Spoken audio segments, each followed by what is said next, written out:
Thomas Massie was removed from the House Rules Committee this morning. He's one of the only members of Congress actually brave enough to represent the real interests of the American people. When it comes to the issues of funding Ukraine and Israel, he's against that. The Uniparty is therefore against him. This comes as a direct result of him not supporting Mike Johnson for Speaker of the House, which is something that most Americans, including most Republicans, do not support. The majority of Americans don't want to send any more billions of our dollars to foreign countries like Israel and Ukraine. We have made that expressly clear through our recent vote. However, there is only one Congress member who actually represents that interest, which is why they took him off the Rules Committee, to make it easier for them to bring legislation that will allow them to send even more billions of our dollars to foreign countries, which is exactly what we just voted against by electing Donald Trump. The mandate is to not send billions of dollars to Israel and Ukraine.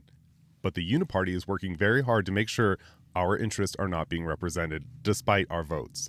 Thomas Massie is definitely unique amongst American politicians. He's even more unique amongst Republican politicians. He's the only Republican politician I've ever heard correctly address the problem of our never-ending funding of Israel and their influence and control over our politics. He is also the only one speaking out against the money laundering operation going on with Ukraine. So far, everything I've seen from Thomas Massie has been so intelligent, level-headed, and practical. I'm dying to have a president like this. He at least should be a part of the next administration.